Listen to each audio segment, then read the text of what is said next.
دوستو، تو کل ہم جن واقعات کا اور جنگوں کا احاطہ کیا، آج ہم ان کے امپیکٹ کے بارے میں بات کریں گے اور جو جنگوں سے کی پوائنٹ جو ان جنگوں سے نکل رہا ہے اس کے بارے میں آج بات کرتے ہیں۔ تو پہلے ہم نے ذکر کیا تھا رشیا اور یوکرین کی جنگ کا۔ رشین اور یوکرین جو تنازع چل رہا ہے اس کے بارے میں ہم نے بات کی کہ یہ کب سے چل رہا ہے۔ اس کا جو کی پوائنٹ ہے وہ آپ یہ دیکھیے کہ بہت سارے لوگ جانتے ہیں کہ یوکرین ایک ایٹامک پاور تھا، ایک ایٹمی قوت کا حامل ملک۔ ان کی جب دوستیاں نیٹو اور امریکہ کے ساتھ ہوئیں تو انہوں نے یوکرین کو اس بات پر کنونس کیا کہ یہ جو ہے ایٹامک یہ اس کو آپ ختم کیجئے، اس میں بڑے پیچیدہ مسائل ہیں، بڑی جو ہے اس کے اوپر تنقید ہوتی ہے، جو دنیا کے باقی ملک ہیں وہ جو ہے اس کے اوپر تنقید کرتے ہیں، اس کے اوپر سوال اٹھتے رہتے ہیں، اس کی سیفٹی کے مسئلے مسائل ہیں۔ تو آپ جو ہیں آپ کو ہمارے ہوتے ہوئے، کیونکہ اب ہماری اور آپ کی دوستی ہو گئی ہے، تو ہمارے ہوتے ہوئے آپ کو اپنے اس ایٹامک پروگرام کی اور اس مسئلے مسائل والے پروگرام کو جاری رکھنے کی کوئی ضرورت نہیں، اور اس کے بدلے میں ہم آپ کو فل اکنامک سپورٹ کریں گے، ہر طرح کا پیسہ اور آپ کی ہر طرح کی ضرورت ہم پوری کریں گے، اور آپ جو ہے نا اپنا ایٹامک پروگرام رول بیک کر دیں۔ اور اگر آپ اس طرح سے، آپ کو رشیا سے بھی ڈرنے کی ضرورت نہیں، کیونکہ ہم موجود ہیں، پورا کا پورا نیٹو اور سپر پاور امریکہ جو ہے وہ آپ کے ساتھ موجود ہے، تو رشیا کی مجال ہی کوئی نہیں کہ جناب وہ آپ کے پاس جو ہے نا آپ کو تنگ کر سکے یا آپ کی طرف آنکھ اٹھا کے بھی دے سکے۔ تو ان لوگوں کے کہنے پر، ان کے کہنے میں آ کر یوکرین نے اپنا ایٹامک پاور رول بیک کیا، ان سے پیسے پکڑے اور ان سے امداد ہر طرح کی لی۔ کر قسم سر آج آپ سوچئے کہ آج کے اس وقت میں جب کہ رشیا یوکرین کے 25% علاقے پر قابض ہو چکا ہے اور اس کی فوجیں آگے پیش قدمی کرتی جا رہی ہیں، آگے بڑھتی جا رہی ہیں، اور اب رشیا وہ کتنا رکھتا ہے یوکرین کو اور کتنا چھوڑتا ہے، اب یہ ٹوٹلی رشیا کے اوپر منحصر ہے۔ آج اگر یوکرین اپنی کمزور سے کمزور حالت میں بھی ایک ایٹامک پاور ہوتا تو آپ سوچئے کہ کیا یہ رشیا کے لیے ممکن تھا کہ وہ یوکرین کے اتنے بڑے حصے پر وہ قابض ہو سکتا۔ اور دوسرا اس کا نقطہ یہ کہ جس طرح سے امریکہ نے اپنے ویسٹڈ انٹرسٹ کو پوٹن کے ساتھ، ٹرمپ نے اپنے ویسٹڈ انٹرسٹ کو پوٹن کے ساتھ الائن کرتے ہوئے جس طرح زیلنسکی کو ابینڈن کیا، وہ ساری دنیا نے دیکھا، اور وائٹ ہاؤس میں جو اس کے ساتھ سلوک کیا گیا وہ ساری دنیا نے دیکھا۔ دوسری طرف آپ یہ دیکھیے غزہ اور اسرائیل نے کوئی کسر نہیں چھوڑی کہ غزہ کو پوری طرح صفحہ ہستی سے، اور غزہ کے رہنے والوں کو پوری طرح صفحہ ہستی سے مٹانے میں اس نے کوئی کسر اٹھا نہیں رکھی۔ اور اس میں اسرائیل اور نیتن یاہو کا یہ خیال ہے کہ وہ ان لوگوں کی نسل کشی کر کر ان کو صفحہ ہستی سے مٹا دے گا، اور آگے سے ان کو مثال اس طرح کی قائم کرے گا کہ اسرائیل کے سامنے کوئی کھڑا نہ ہو سکے۔ تو یہ ایک بالکل یکسر اس کی خام خیالی اور اس کے دماغ کا خلل ہی کہا جا سکتا ہے۔ آپ یہ دیکھیے جیسے جیسے اسرائیل کے مظالم اور اس کی بربریت غزہ میں بڑھتی گئی، پوری دنیا میں وہ مسلمان ہوں، عیسائی ہوں، کسی بھی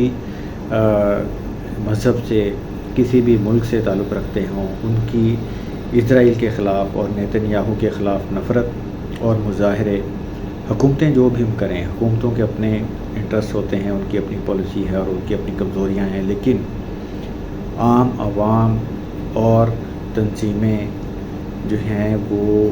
بے شمار، دنیا کا کوئی ایسا ملک نہیں جس میں اسرائیل اور نیتن یاہو کے خلاف مظاہرے نہ کیے ہوں۔ تو نیتن یاہو نے جو وہ کوشش کی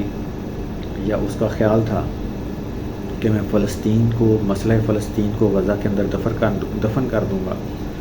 وہ الٹا یہ ہوا کہ مسئلہ فلسطین جس بندے کو اور دنیا کے جس ملک کو اور جس انسان کو نہیں پتہ تھا، اس کو بھی آج فلسطین کا نام ہم لوگ فلسطینی ہیں، مسلمان ہیں یا نہیں ہیں، فلسطین کے جھنڈے اٹھا کر دنیا کے کونے کونے میں مظاہرے کر رہے ہیں۔ اور جہاں تک اس کی ظلم و بربریت کا تعلق ہے، یہ اللہ تعالیٰ کے قانون ہے، یہ ایک پافات عمل کی دنیا ہے۔ آج جو اسرائیل بو رہا ہے وہ اس نے کاٹنا ہے۔ اب یہ دیکھیے، اور انشاءاللہ ہم یہ جلد ہی دیکھیں گے کہ اسرائیل اپنی بوئی ہوئی فصل اپنے ہاتھوں سے کاٹے گا، یا کو یہ اب اس کی بوئی ہوئی فصل اس کے ہاتھوں سے کٹوائی جائے گی۔ تیسرا جو ہے، اب ہم آتے ہیں انڈیا اور پاکستان کے مارکے کی طرف۔ پچھلے ہم نے ویڈیو میں جیسا کہ اس کا ڈسکس کیا کہ پاکستان کو دنیا کے دوسرے لوگ اور ایون پاکستان کے لوگ بھی اور انڈیا تو خصوصی طور پہ بڑا ہلکا لے رہے تھے۔ ہلکا مینس کہ ایک چھوٹا ملک، بڑا کمزور، اکنامیکلی بھی، فوجی بھی، سیاسی طور پر بھی ہمارا معیار ڈاؤن تھا، اور کسی بھی طرح سے کہ انڈیا اور پاکستان کا جو کمپیریزن ہے وہ دنیا میں کہیں بھی نہیں بنتا تھا۔ تو انڈیا نے جان بوجھ کر جو ہے وہ ایک واقعہ چھیڑا، جس کے نتیجے میں جو پاکستان کی ریٹیلیشن آئی، جو پاکستان کا جواب آیا، اور جو پاکستان کی اللہ کی مدد سے پاکستان کی فوج نے اور عوام نے جو قوت دکھائی، جو جذبہ دکھایا، جو ان کی اپنی ایکسپرٹیز فوج نے دکھائی، جو ایئر فورس نے ایکسپرٹیز دکھائیں،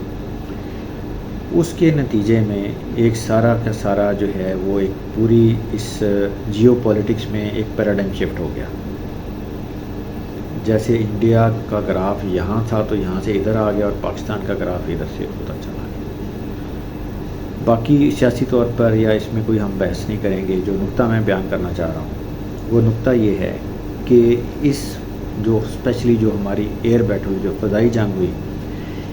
اس جنگ سے پہلے تک رافیل جو ہے وہ دنیا کا ناقابل شکست فائٹر پلین مانا جاتا تھا۔ رافیل کسی جنگ میں آج تک کسی نے اس کو کل نہیں کیا تھا، کسی نے اس کو ہنٹ ڈاؤن نہیں تھا کیا۔ تو اس مارکے میں رافیل کے مقابلے میں،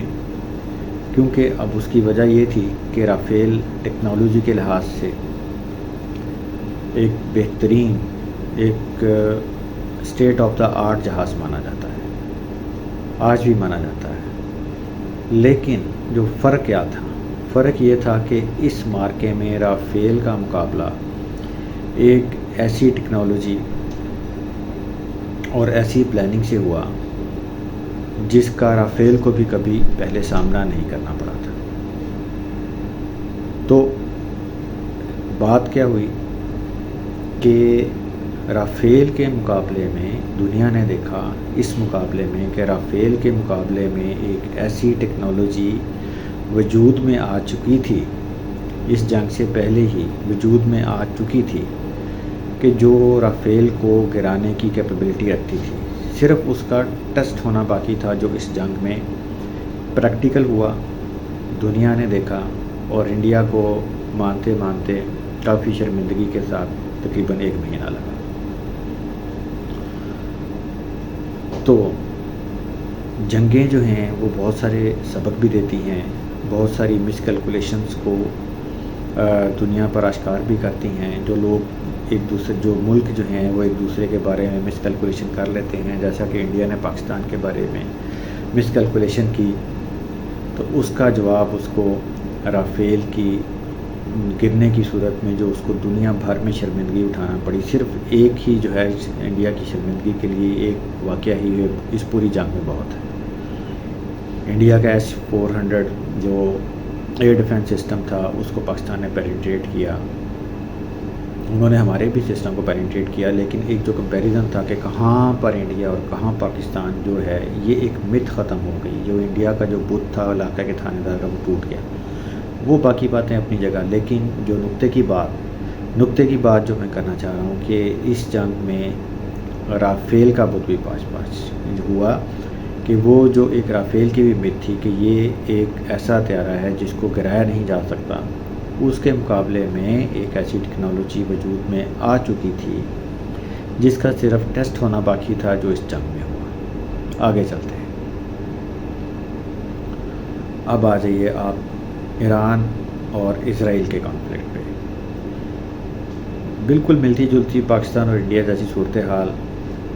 اسرائیل علاقے کا ایک ایسا بدماش کہ جس کو ارد گرد کے ملک جو ہے اس کے آگے، جسے ہم کہتے ہیں کہ چین بھی نہیں کر سکتے۔ غزہ میں اس نے بربریت کا بازار گرم کر کے سارے جو ہے نا اپنے ارد گرد کے ملکوں کی جو ہے نا وہ دھاک بٹھا دی۔ اور اس کے بعد جب ایران سے انہوں نے ایک دفعہ پہلے بھی ایک دفعہ انہوں نے چھیڑخانی کی اور میزائل کچھ مارے، تو اس کے جواب میں ایران نے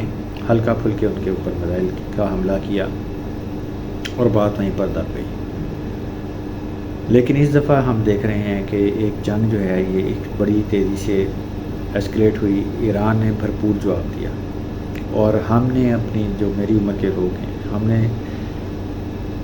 اپنی جو ہے ہوش میں پہلی دفعہ دیکھا کہ اسرائیل کو کسی نے اس طرح سے ہٹ کیا ہو۔ اسرائیل کی بلڈنگیں، اسرائیل کی دفاعی تنصیبات، اسرائیل کے پورٹ، ان کے بجلی گھر اس طرح سے ہٹ کیے ہوں، وہ ان کو نقصان پہنچا ہو، وہ جلے ہوں، وہ گرے ہوں، اور ان کے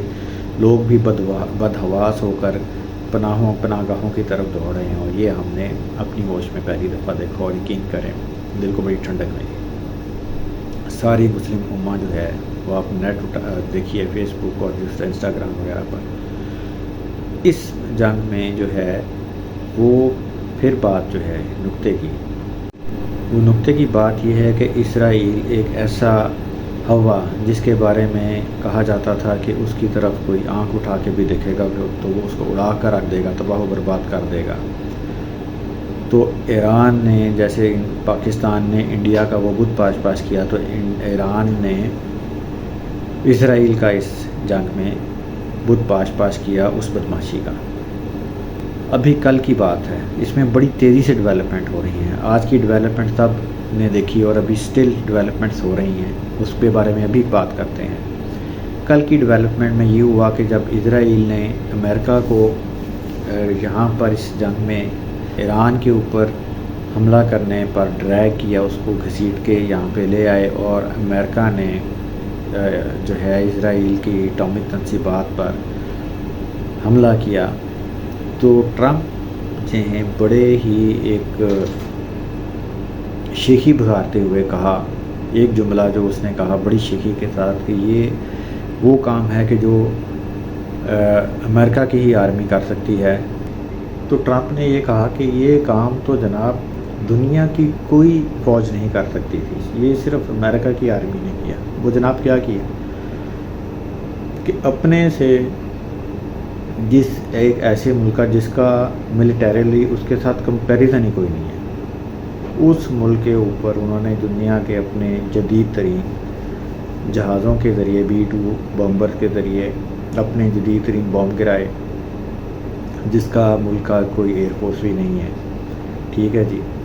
اور وہ جناب وہ شیخی مارتے ہوئے کہہ رہے ہیں کہ جناب یہ کام ایسا ہے کہ یہ دنیا کی کوئی آدمی نہیں کر سکتی۔ بھائی میرے، اگر آپ ایران کی جگہ ہوتے اور ایران آپ کی جگہ ہوتا تو آپ کے ساتھ بھی ایسی ہوتا۔ یہ تو کوئی ایسی مطلب کہ بیوقوفی جیسی جو ٹرمپ کے ساتھ، خیر وہ ٹرمپ سے تو ایسی ہی باتوں کی توقع کی جا سکتی ہے۔ اب یہاں سے میں ایک نقطے کی بات یہ کہنا چاہتا ہوں، اس پرٹیکولر جو کل واقعہ ہوا، آج کی ڈیولپمنٹس ابھی ٹی وی پر آ رہی ہیں، ڈیلی ایک چینج ہوتی ہوئی صورتحال ہے دنیا کی، لمحہ بلمحہ جسے کہا جا سکتا ہے۔ بہرحال ابھی ہم کل تک محدود رہتے ہیں۔ تو جو ٹرمپ نے یہ بات کی، اس کے اوپر جو ہے میں یہ کہنا چاہ رہا ہوں، تو میں پھر آپ کو انڈیا اور پاکستان کے وہ مارکے کی طرف لے کے جاتا ہوں کہ اس مارکے سے پہلے رافیل ایک ایسا جہاز تھا کہ جو ناقابل تسخیر فائٹر جیٹ تھا۔ آپ کا کیا خیال ہے؟ یہ میرا ایک جو ہے نا میری سوچ ہے، آپ کہہ لیجئے کہ میرا میری ایک تھاٹ ہے، جیسے تھاٹ پروسیس ہے کہ دیکھیے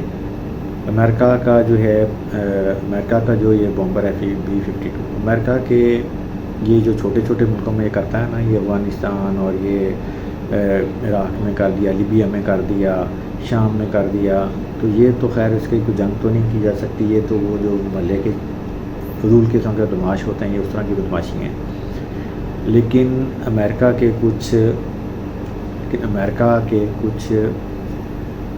صحیح کمپیٹیبل ملک بھی دنیا میں ملیٹریلی موجود ہیں۔ ایک تو چیز ہم واضح کرتے چلیں کہ اس وقت امریکہ نہ اکنامک سپر پاور ہے اور نہ وہ ٹیکنالوجی کی سپر پاور ہے۔ ان دونوں چیزوں میں اس کو چائنا پیچھے چھوڑ چکا ہے۔ اس وقت سو کالڈ امریکہ ملیٹریلی دنیا کی سپر پاور ہے۔ اب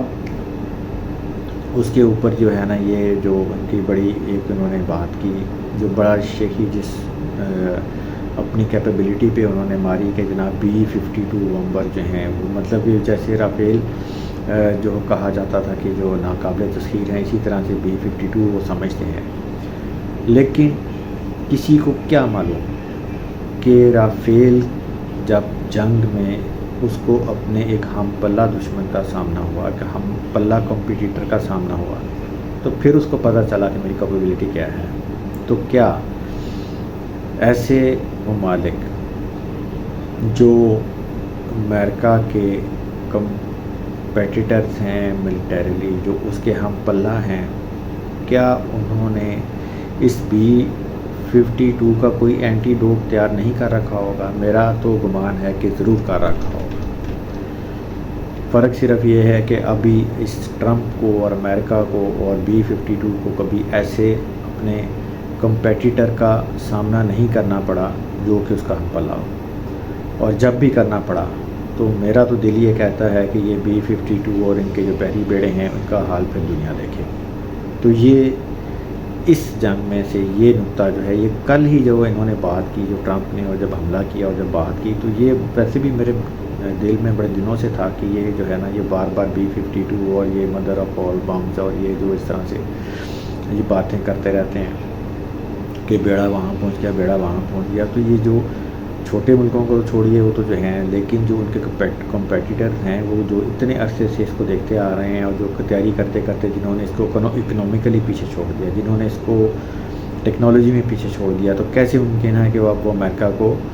امریکہ ایز اے سپر پاور اپنی زندگی کی آخری سانسیں لے رہا ہے؟ یہ ساری دنیا کہہ رہی ہے، میں نہیں کہہ رہا،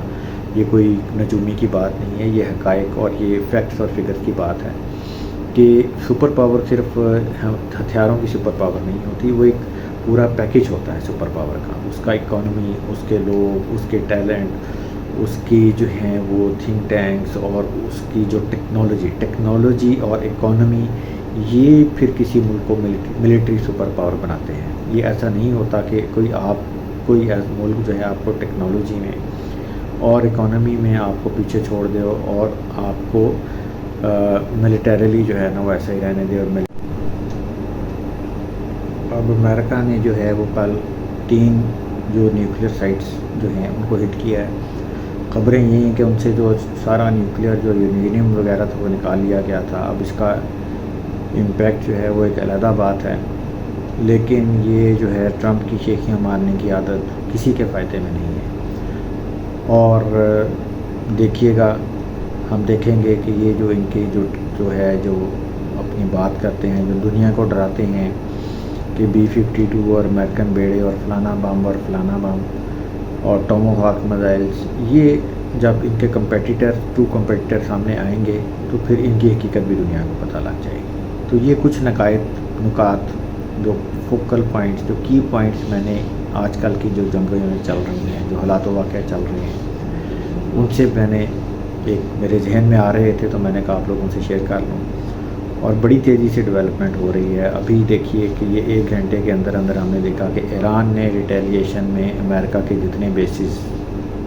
جو ہیں وہ عراق میں، قطر میں اور UAE کی بھی خبریں آ رہی ہیں، اور کہ انہوں نے بھی ایئر اسپیس بند کر دی ہے، اور UAE اور سعودی عرب وغیرہ بھی الرٹ ہو گئے ہیں۔ تو یہ دیکھیے اس کا کیا نتیجہ نکلتا ہے۔ یہ جنگ پھیلتی جا رہی ہے اور اس کو پھیلانے میں سب سے زیادہ نتنیاہو اور ٹرمپ کا ہاتھ ہے۔ ٹرمپ جو کہ کہہ رہا تھا کہ میں دنیا میں جنگیں بند کرانے آیا ہوں، ٹرمپ اس وقت دنیا کا سب سے بڑا جھوٹا اور مکار انسان ہے۔ یا ابھی کی تازہ ڈیولپمنٹ کے بارے میں ہم آنے والی ویڈیو میں بات کریں گے، کیونکہ صورتحال بہت فلوئڈ ہے بہت ڈیولپمنٹ لمحہ بہ لمحہ ہو رہی ہیں. میں ابھی بھی دیکھ رہا ہوں کہ لمحہ بہ لمحہ نئی خبریں آتی جا رہی ہیں. ان کے بارے میں آپ دوستوں سے یقیناً انشاءاللہ جلد ہی اگلی ویڈیو میں بات کریں گے. آپ کے قیمتی وقت کا بہت بہت شکریہ. السلام علیکم ورحمۃ اللہ وبرکاتہ. اللہ تعالیٰ عالم اسلام کی حفاظت فرمائے، مسلمانوں کی حفاظت فرمائے، اللہ تعالیٰ پاکستان کی حفاظت فرمائے، اور اللہ تعالیٰ کافروں کو شکست فاش عطا فرمائے. بہت شکریہ.